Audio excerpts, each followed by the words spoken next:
ناظرین، بحیثیت مسلمان ہم سب کا ایمان ہے کہ قیامت کا دن ضرور آئے گا، لیکن اس حوالے سے بہت سارے سوالات ہمارے ذہنوں میں آتے ہیں کہ قیامت کب آئے گی اور قیامت کا منظر کیسا ہوگا۔ ناظرین، ہمیشہ کی طرح قرآن و حدیث کی روشنی میں ان سوالات کے جوابات میں آپ کے سامنے پیش کروں گا، لیکن اس سے پہلے چینل کو لائک اور سبسکرائب کر لیں۔ ناظرین، قیامت سے پہلے کچھ نشانیاں پوری ہوں گی جن کا ذکر احادیث میں ملتا ہے۔ صحیح بخاری اور صحیح مسلم میں حضرت ابو ہریرہ رضی اللہ تعالیٰ عنہ سے روایت ہے کہ رسول اللہ صلی اللہ علیہ وسلم نے فرمایا، قیامت اس وقت تک قائم نہیں ہوگی جب تک کہ تم لوگ ترکوں سے جنگ نہ کر لو، جن کی آنکھیں چھوٹی چھوٹی، چہرے سرخ اور ناک چپٹی ہوگی، ان کے چہرے چوڑے ہوں گے، اور قیامت اس وقت تک قائم نہیں ہوگی یہاں تک کہ تم ایسے لوگوں سے جنگ کرو گے جن کے جوتے بالوں کے ہوں گے۔ اس طرح بخاری مسلم میں ہی حدیث ہے کہ نبی کریم صلی اللہ علیہ وسلم نے فرمایا، قیامت اس وقت تک قائم نہیں ہوگی جب تک یہ نشانیاں پوری نہ ہو جائیں، جن میں زلزلے کثرت سے ہوں گے، مرد کم عورتیں زیادہ ہو جائیں گی، علم اٹھا لیا جائے گا اور جہل قائم ہو جائے گا، فتنہ فساد ظاہر ہوگا، مال بہت زیادہ ہو جائے گا، شراب نوشی کی کثرت ہونے لگے گی، قتل عام ہو جائے گا اور زنا اعلانیہ ہونے لگے گی، اور زمانہ ایک دوسرے کے قریب ہوگا، یعنی وقت سپیڈ سے گزرنے لگے گا۔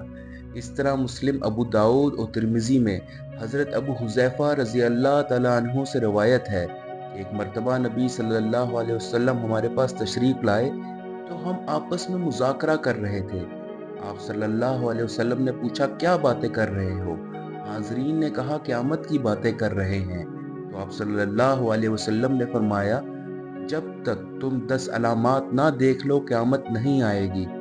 بس آپ صلی اللہ علیہ وسلم نے یہ 10 نشانیاں بیان فرمائیں، جو کچھ اس طرح سے ہیں: دخان یعنی دھواں، دجال کی آمد، دابت الارض جو ایک عجیب و غریب جانور ہوگا، سورج کا مغرب سے طلوع ہونا، عیسیٰ ابن مریم کا نزول، یاجوج و ماجوج کا حملہ کرنا، اور اس کے علاوہ زمین میں دھنس جانے کے 3 بڑے واقعات، جس میں ایک مشرق، ایک مغرب اور ایک جزیرہ عرب میں، اور سب سے آخر میں ایک آگ ملک یمن سے نکلے گی جو لوگوں کو ان کے محشر یعنی ملک شام کی طرف ہانک کر لے جائے گی۔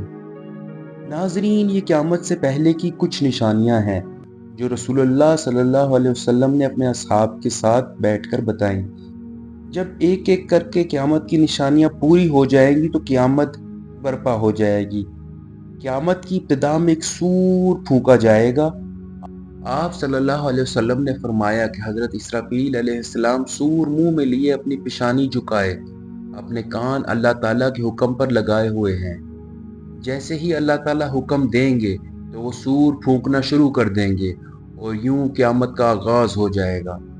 مسلم شریف کی حدیث کے مطابق یہ جمعے کا دن ہوگا۔ لوگ اپنے کاموں میں مشغول ہوں گے کہ اچانک مشرق اور مغرب کے تمام لوگ ایک زوردار آواز سنیں گے جو آہستہ آہستہ اور بلند ہوتی چلی جائے گی۔ یہ ایک ایسی ہولناک اور سخت آواز ہوگی جو لوگوں میں اضطراب پیدا کر دے گی۔ جب سور کی آواز بجلی کی طرح کڑک ہو جائے گی اور شدت اختیار کر لے گی، تب لوگ مرنا شروع ہو جائیں گے۔ جو شخص جہاں کھڑا ہوگا وہیں مر جائے گا۔ جیسے جیسے سور کی آواز بلند ہوتی جائے گی، نظام کائنات درہم برہم ہونا شروع ہو جائے گا۔ زمین ہچکولے کھانے لگے گی، زلزلوں کی زد میں آ جائے گی، پہاڑ گرد و غبار بن کر اڑنے لگیں گے، سمندروں میں آگ بھڑک اٹھے گی، آسمان پھٹ جائیں گے، سورج، چاند، ستارے بے نور ہو جائیں گے، تمام مخلوق انسان و جن فنا ہو جائیں گے، حتیٰ کہ ملک الموت حضرت عزرائیل بھی اپنی روح اللہ تعالیٰ کے حوالے کر دیں گے۔ صرف اور صرف اللہ تعالیٰ کی ذات باقی رہ جائے گی، اور اللہ تعالیٰ کا ارشاد پورا ہو جائے گا کہ ہر چیز جو اس زمین پر ہے فنا ہونے والی ہے، اور صرف تیرے رب ذوالجلال کی ذات ہی باقی رہ جانے والی ہے۔ پھر جب ہر چیز فنا ہو جائے گی، اللہ پاک دوبارہ سے زمین قائم کریں گے، لیکن اس بار یہ ایک ہموار میدان ہوگا۔ پھر اللہ پاک آسمان سے بارش برسائیں گے اور انسان پھر سے اٹھ کھڑا ہوگا۔ اس عمل میں سب انسان بے لباس ہوں گے اور ایک طرف چل پڑیں گے، اور اس کے بعد